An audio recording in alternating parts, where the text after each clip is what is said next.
Big Tamil பார்வையாளருக்கு வணக்கம். நான் உங்கள் ஜெயபிரகாஷ் கருணாகரன். இன்றைய சிறப்பு நேர்காணலில் நம்மோடு இணைந்திருப்பவர் தமிழ்நாடு விவசாய சங்கத்தினுடைய மாநில செயலாளர் திரு துளசி நாராயணன் அவர்கள். வணக்கம் தோழர். தமிழ்நாட்டை பொறுத்த வரைக்கும் அதிமுக, திமுக அப்படின்ற இரண்டு ஆளுமைகள் இருக்கு. ஆனால் இதற்கு முன்பாகவே தமிழ்நாட்டில் கம்யூனிஸ்ட் கட்சிகள் அப்படின்ற ஒரு ஆளுமை ரொம்ப அதிகமா இருந்த காலகட்டம்லாம் உண்டு.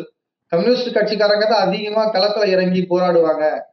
களத்துல பிரச்சனை அப்படின்னா அங்க ஒரு கம்யூனிஸ்ட் கட்சிக்காரனை பார்க்கலாம் அப்படின்ற சொல்லாடல் இருந்தது.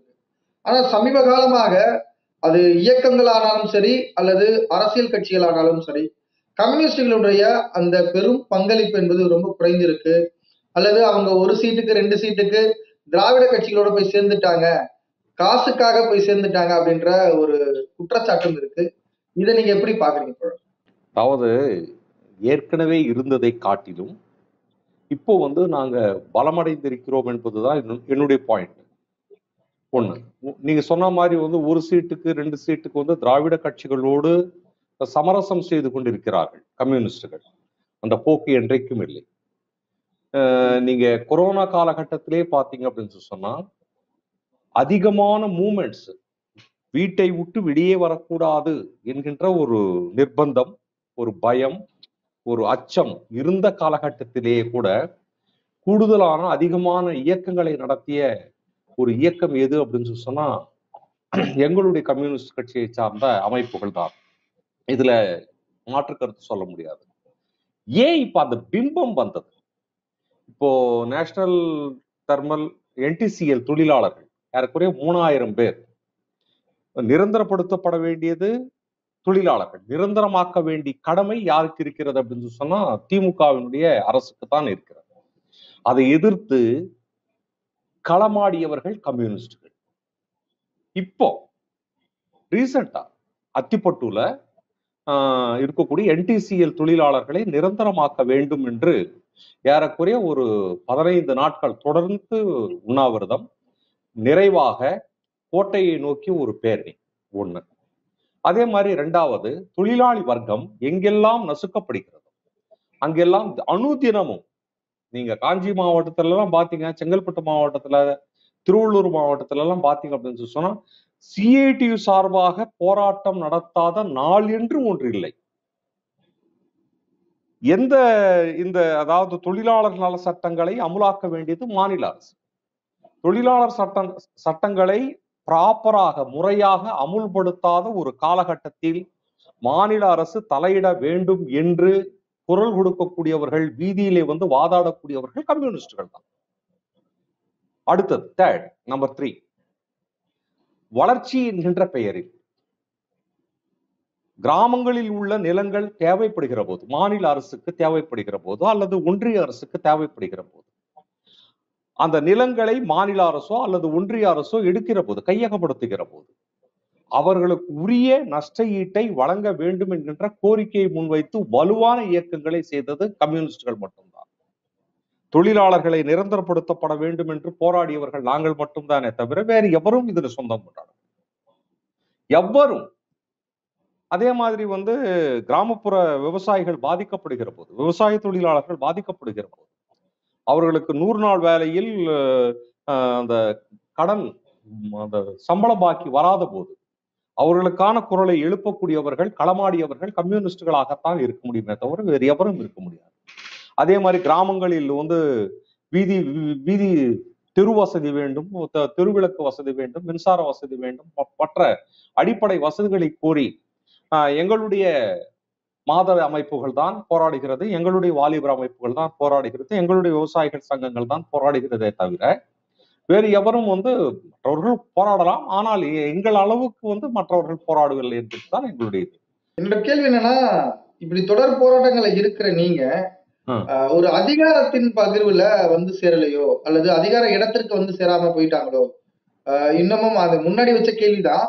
இன்னைக்கும் திராவிட கட்சிகளுடைய கூட்டணி வச்சுக்கிட்டாதான் தமிழ்நாட்டுல ஜெயிக்க முடியும் அப்படின்ற ஒரு இடத்துல கம்யூனிஸ்டுகள் சுரங்கிட்டாங்களோ அப்படின்ற ஒரு கேள்வி இருக்கு. அதாவது இந்த கேள்வியை எங்களை தனிமைப்படுத்த வேண்டும் என்கின்ற எங்களுடைய எதிரிகளுடைய, வர்க்க எதிரிகளுடைய கோரிக்கை இது. அதாவது நீங்கள் ஏன் தனியாக நிற்கக்கூடாது, நாங்கள் தனிமைப்பட வேண்டும் என்பது எங்களுடைய கோரிக்கை அல்ல. எங்களுடைய அஜெண்டாவே மற்றவர்களை மதசார்பற்ற சக்திகளை ஒருங்கிணைக்க வேண்டிய மிகப்பெரிய கடமை எங்களுக்கு இருக்கிறது. அதே மாதிரி ஜனநாயக சக்திகளை ஒருங்கிணைக்க வேண்டிய மிகப்பெரிய கடமை எங்களுக்கு இருக்கிறது. மற்றவர்களை, நான் அப்படிதான் நினைக்கிறேன், மற்றவர்களை காட்டிலும் கம்யூனிஸ்டுகளுக்கு கூடுதலான பங்கு இருக்கிறது, கூடுதலான கடமை இருக்கிறது. இப்ப நான் தனியா நின்னுட்டேன் அப்படின்னு சொன்னா, நாம் தமிழர் கட்சியில ஒரு சீமான் நிக்கிறார் அப்படின்னு அது மாதிரி நான் நிக்க முடியாது. ஏன்னா இன்னைக்கு தேசத்திற்கு ஏற்பட்டிருக்கக்கூடிய மிகப்பெரிய அச்சுறுத்தல், த்ரெட் என்னன்னா, கான்ஸ்டிடியூஷன் ஆஃப் இந்தியா மேல ஒரு மிகப்பெரிய அட்டாக் நடந்துகிட்டு இருக்கு. டெமோக்ராட்டிக் ஜனநாயக உரிமைகள் மீது மிகப்பெரிய தாக்குதல், தொழிலாளர்கள் உரிமைகள் மீது மிகப்பெரிய தாக்குதல்கள், பச்சையாக பட்டவர்தனமாக கார்ப்பரேட்டுகளை ஊக்குவிக்கக்கூடிய ஒரு அரசாக இந்த அரசு இருக்கிறது. திமிர்தனம் பிடித்த அரசாக இருக்கிறது. மிகப்பெரிய அச்சுறுத்தல், அச்சம் ஏற்பட்டிருக்கிறது. இந்த காலகட்டத்தில் தான் மதசார்பற்ற சக்திகளை ஒருங்கிணைக்க வேண்டிய வேலையும், ஜனநாயகத்தை நேசிக்கக்கூடிய சக்திகளை ஒருங்கிணைக்க வேண்டிய வேலைகளையும், பாசிச சக்திகளுக்கு எதிராக யாரெல்லாம் குரல் கொடுக்கிறார்களோ அவர்கள் அனைவரையும் ஒருங்கிணைத்துத்தான் இந்த போராட்டத்தில் வெற்றி பெற முடியுமே தவிர கம்யூனிஸ்டுகள் தனியாக நின்று சாதிப்பது என்பது சாத்தியமற்றது. இல்ல, இன்னைக்கு காங்கிரஸோ அல்லது மற்ற இயக்கங்களோ அவங்க தலைமையிலான கூட்டணி அப்படின்ற ஒரு இடத்துக்கு போறாங்க. ஆனா கம்யூனிஸ்ட் கட்சிகள் ஒரு காலகட்டத்தில் அப்படி இருந்தாங்க. ஆனா இன்னைக்கு கம்யூனிஸ்ட் கட்சிகளோட தலைமை கூட்டணிக்கு அப்படி ஒரு ஆப்ஷன் இருக்கா? ஒரு சில மாநிலங்களை தவிர. நேஷனல் லெவல்ல நீங்க சொல்றது அது காங்கிரஸ் கட்சிக்கு ஏற்கனவே ஒரு நீண்ட நெடிய காலம் ஆட்சி செய்த இந்திய நாட்டை ஆட்சி செய்த அரசு, அது கட்சி, அது நிச்சயமாக அது ஒரு மிகப்பெரிய பெரிய ஆர்கனைசேஷன், அதாவது மிகப்பெரிய ஸ்தாபன கட்டமைப்பு கொண்ட ஒரு கட்சி. அது நிச்சயமாக நேச்சுரலாவே அதுதான் பிக் பிரதர் ஆட்டிடியூட் இருக்கும். அதுதான் ரோல் எடுக்கும். இந்தியா கூட்டணிக்கு யார் பிரதானமான பங்கு வகிக்கிறது அப்படின்னு சொன்னா காங்கிரஸ் கட்சி, அதுல எந்த விதமான டவுட்டும் இல்லை. ஆனால் நீங்க இந்த இந்தியா கூட்டணியில இதுவரைக்கும் நாங்கள் தான் ஃப்ரண்ட் லைன்ல நிற்போம், நாங்கள் தான் ஆட்சி அதிகாரத்திற்கு வருவோம் அப்படின்னு சொல்லி எங்க கட்சி சார்பாகத்தான் பிரதமர் வேட்பாளரை நாங்க முன்னிறுத்துவோம் அப்படின்னு சொல்லி இதுவரைக்கும் அவங்களும் சொல்லல. இந்தியா கூட்டணி இப்போ மற்ற மதசார்பற்ற சக்திகளையும் ஜனநாயக சக்திகளையும் ஒருங்கிணைக்கக்கூடிய வேலையில் தான் காங்கிரஸ் கட்சி இப்பவும் அந்த வேலையை செய்து கொண்டிருக்கிறது. நாங்க சில மாநிலங்களில் நாங்கள் வலுவாக இருக்கிறோம், சில மாநிலங்களில் நாங்கள் பலவீனமாகத்தான் இருக்கிறோம். அதில் ஒப்புக்கொள்ள வேண்டிய விஷயம். நாங்க தனியாகவே நின்று ராஜஸ்தான்ல 7-8 இடங்களை எங்களால பிடிக்க முடியும். தனியாகவே நின்று மகாராஷ்டிராவில் எங்களால 2-3 இடங்களை எம்எல்ஏ சீட்டை எம்எல்ஏ செக்மெண்ட்ஸை எங்களால ஜெயிக்க முடியுது. தனியாகவே நின்று பீகார்ல ஜெயிக்க முடியுது. அப்படி சில மாநிலங்கள்ல இப்போ வளர்ந்து வரக்கூடிய அமைப்பாக, ஸ்தாபன ரீதியாக ஸ்தாபன கட்டமைப்போடு வளர்ந்து வரக்கூடிய அமைப்பாக எங்களுடைய அமைப்பு இருக்கிறது. இது மேலும் வலுவடையும். கம்யூனிஸ்ட் கட்சியினுடைய அடுத்த கட்டம் என்ன? இந்த தேர்தல்ல காங்கிரஸ் கட்சியோட கூட்டணி. ஆனா கம்யூனிஸ்ட் கட்சிகளுடைய எண்ணம் என்ன? இந்திய நாட்டை ஆளணுமா, அல்லது இதோட இந்த நீர்த்து போற மாதிரி, அல்லது மூன்றாம் கட்சியாகவே இருந்து போலான்ற ஒரு இலக்கோடவே இருக்கா? எந்த விதமான டவுட் இல்லைங்க. ஆட்சி அதிகாரத்திற்கு கம்யூனிஸ்டுகள் அல்ல, தொழிலாளி வர்க்கம் வர வேண்டும் என்பது எங்களுடைய திட்டம். தொழிலாளி வர்க்கத்தின் தலைமையில் ஆட்சி அதிகாரத்தை கைப்பற்றுவது, அதற்கான வேலைகளை செய்வது அப்படின்னு சொன்னா எங்களுக்கு எதிரி யார் அப்படின்னு சொன்னா முதலாளித்துவ வர்க்கம். இந்த வர்க்கம் சைலண்டா இருக்காது. எங்களை அடக்குவதற்கு, ஒடுக்குவதற்கு, பலவீனப்படுத்துவதற்கு அவங்ககிட்ட இருக்கக்கூடிய பணத்தை பயன்படுத்துவான், அவங்ககிட்ட இருக்கக்கூடிய ஊடகங்களை பயன்படுத்துவான், அவங்ககிட்ட இருக்கக்கூடிய பத்திரிகைகளை பயன்படுத்துவான். அனைத்தையும் பயன்படுத்தி நாங்கள் பலவீனமானவர்கள் என்கின்ற ஒரு பிம்பத்தை, போலி பிம்பத்தை உருவாக்குவார்கள். அதுல எங்களுக்கு நாங்க வெரி கிளியர். அந்த விஷயத்துல ரொம்ப ரொம்ப தெளிவாகவே இருக்கிறோம். இதையும் தாண்டி இது பத்திரிகை, அதாவது ஊடகத்தினுடைய சப்போர்ட் இல்லாம, இதையும் தாண்டி நாங்க கிராமங்களுக்கு போக வேண்டியிருக்கிறது. விவசாயிகளையும், விவசாய தொழிலாளர்களையும், தொழிலாளி வர்க்கத்தையும், மாணவர்களையும், மாதர்களையும் கோரிக்கை, அவர்களின் கோரிக்கையின் பால் திரட்ட வேண்டியிருக்கிறது. நாங்கள் அந்த பணியை எங்க அணிகளும் ரொம்ப மும்முரமாகவே செய்து கொண்டிருக்கிறார்கள். அதுல நாங்க வெற்றி பெறுவோம். நீங்க மகாராஷ்டிராவுல உலகத்துல ஒரு 17 நாட்கள் ஒரு 60-70 கிலோமீட்டர் தூரம். ஒரு நாசிக் டு மும்பை, நாசிக்ல இருந்து மும்பை வரைக்கும் இவ்வளவு தூரத்தை 50,000 பேரை வச்சுக்கிட்டு ஒரு கட்சியால் ஒரு பேரணியை நடத்த சொல்லுங்க பார்க்க. 15 நாட்கள் நடந்திருக்கு நாசிக்ல இருந்து மும்பை வரைக்கும். இன்றைக்கு காங்கிரஸ் கட்சியாலும் முடியாது, பிஜேபியாலும் முடியாது, எந்த முதலாளித்துவ கட்சியாலும் முடியாத ஒரு காரியத்தை அங்கே இடதுசாரி சிபிஎம் செஞ்சு முடிச்சிருக்காது. யார் அது செய்வா? நீங்க கேரளாவில் பார்த்தீங்க அப்படின்னு சொன்னா ஒரு மனித சங்கிலியை எழுப்ப வேண்டும் என்று குரல் கொடுத்தது அங்க இருக்கக்கூடிய கம்யூனிஸ்ட் கட்சி. ஆனா மனித சுவரையே எழுப்பி முடித்திருக்கிறார். 1000 கிலோமீட்டர் ஒரு இடத்துல கூட கேப் இல்லாம யாரால வந்து அதை செஞ்சு முடிக்க முடியும்? யாராவது ஒருத்தர் சொல்லுங்க. ஒரு நாசிக்ல இருந்து மும்பை வரைக்கும் ஒரு 50,000 பேரை வச்சு நடைப்பயணம். அந்த நடைப்பயணத்தினுடைய முடிவே என்ன தெரியுமா? எல்லா ஊடகங்களும் மறுத்து விட்டது. இன்னைக்கு ஒண்ணு இல்லைங்க, 10 பேரு அங்க நின்றுகிட்டு மோடி கை காட்டுறாரு. அது எல்லாமே படம் பிடிச்சு காட்டுறாங்க. 50,000 பேர் நடந்து வரான் காலில் செருப்பு இல்லாம. எந்த ஊடகமும் அதை காட்டுவதற்கு தயங்கி 3 days 4th day வேறு வழி இல்லாமல் இதை வந்து அவர்களுடைய ஊடகங்களில் வந்து அதாவது ரிலே பண்ண வேண்டிய நிர்பந்தம் ஏற்படும்.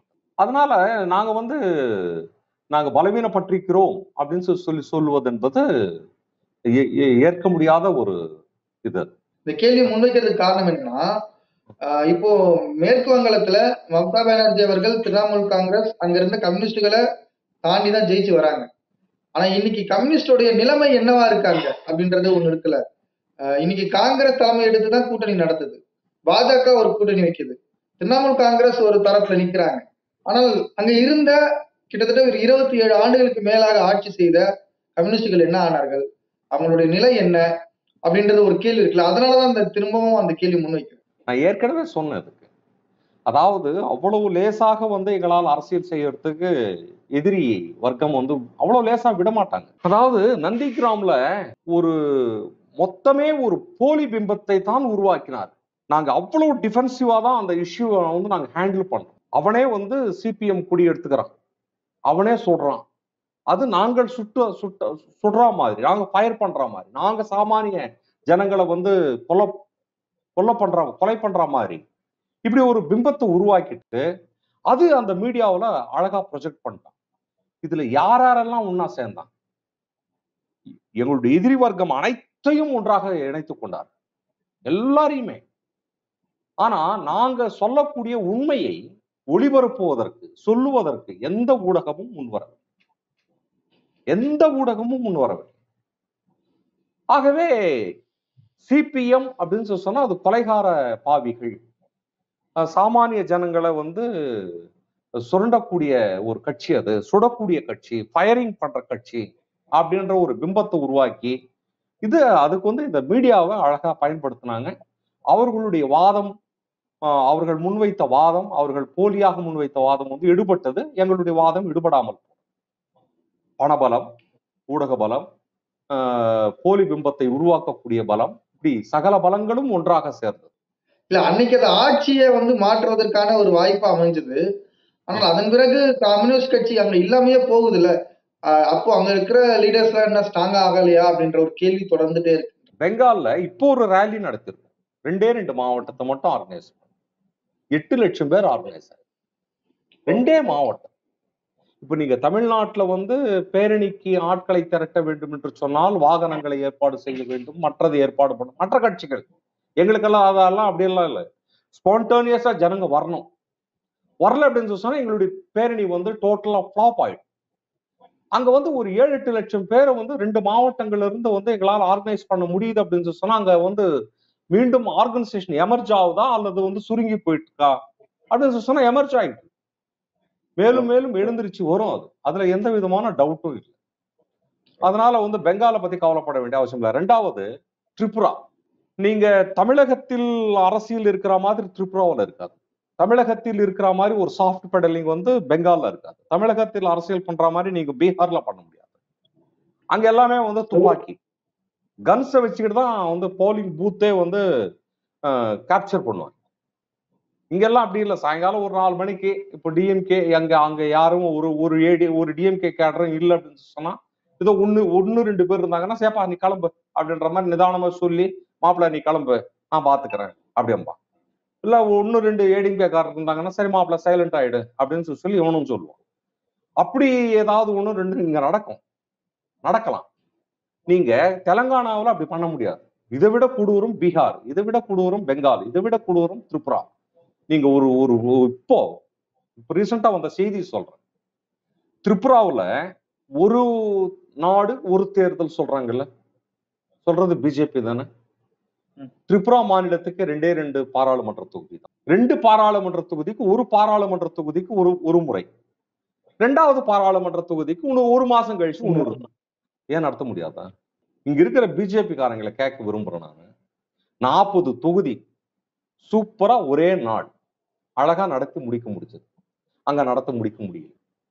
உன்னால முடியலல்ல, ஏன் முடியல அப்படின்னு சொன்னா, 2வது பாராளுமன்றத்தில் இருக்கக்கூடிய மொத்த பிஜேபி கூண்டாசையும் எடுத்துட்டு வந்து இங்க இறக்கி இந்த நம்பர் 1 இந்த முதல் பாராளுமன்ற தொகுதியை கேப்சர் பண்ணிடணும் மொத்தத்தையும். இது முடிச்ச பிறகு இவங்க மொத்த பேர் அங்கத்துக்கு போவாங்க. இது அவங்களோட ஸ்ட்ராட்டஜி. நம்பர் 2, 2வது சொல்றேன், ஒரு பூத்துல இவங்க என்னமோ எலெக்ஷன் கமிஷன் ரொம்ப நேர்மையா நடந்துச்சு. எலெக்ஷன் அதாவது 114% போலிங் ஆயிருக்கு. ஓட்டே 1000ங்க, 1140 ஓட்டு எப்படி வந்து போலிங் ஆகுது? எலெக்ஷன் கமிஷனுடைய நடவடிக்கை என்ன? டோட்டலா வந்து கேன்சல் பண்றதுக்கான ஆர்டர்ஸ் இது வரைக்கும் பிறப்பிக்கப்பட்டதா? எலெக்ஷன் கமிஷன் யாருடையது, யாருக்கானது? அங்க இந்த எலெக்ஷன் தேர்தல் ப்ராசஸ் நடந்துட்டு இருக்கும் போது மரணம் அடைந்த சிபிஎம் தோழர்கள் எத்தனை பேரு? துப்பாக்கியால் சுடப்பட்டு சாகடிக்கப்பட்டவர்கள் எத்தனை பேரு? பெங்கால்ல சாகடிக்கப்பட்ட சிபிஎம் தோழர்கள் எத்தனை பேரு?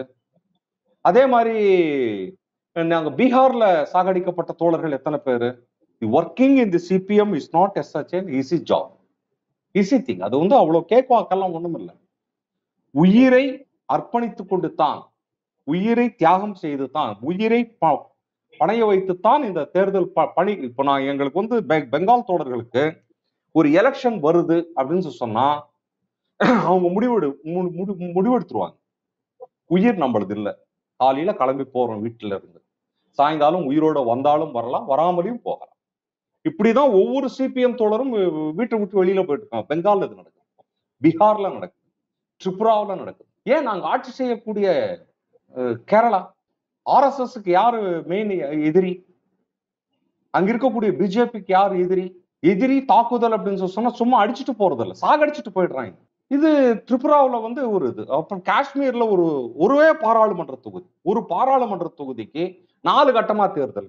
நம்புவீங்களா நீங்க? 3 கட்டமா ஒரு பாராளுமன்ற தொகுதி.